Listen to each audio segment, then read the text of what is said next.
আসসালামু আলাইকুম। Alam smart private কেয়ারের পক্ষ থেকে সকলকে স্বাগতম। আজকে নবম ও দশম শ্রেণীর সাধারণ গণিতের অনুশীলনী 9 এর একটি গুরুত্বপূর্ণ নৈবেদ্যিক প্রশ্ন নিয়ে এসেছি। এই প্রশ্নটির সমাধান দেখাবো কিভাবে খুব অল্প সময়ের মধ্যে করা যায়। বন্ধুরা দেখো, এখানে sec theta minus tan theta সমান √3 হলে এখান থেকে tan theta plus sec theta এর মান নিচের কোনটি হবে? এখানে আমাদের চারটা অপশন দেওয়া আছে।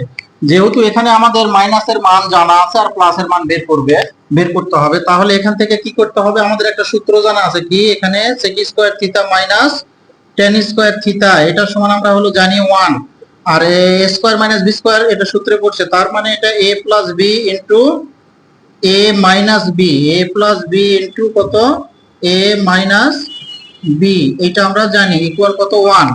তো এখান থেকে প্লাসের যেহেতু আমাদের মান বের করতে হবে, sec theta plus tan theta বা tan theta plus sec theta একই জিনিস, তাহলে এটার মান কত দেওয়া আছে? sec theta minus tan theta সমান কত দেওয়া আছে? √3 ইকুয়াল 1। তাহলে অতএব এখান থেকে sec theta plus tan theta এটা সমান আমরা কি লিখতে পারি? 1 ডিভাইডেড √3।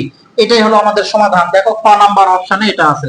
আশা করি এই শর্ট ট্রিক্স নৈবেদ্যিকটি তোমরা বুঝতে পেরেছো। যদি কারো কোনো সমস্যা থেকে থাকে তাহলে অবশ্যই কমেন্টে জানাবে, পরবর্তীতে তার সমাধান করে দেওয়ার চেষ্টা করব।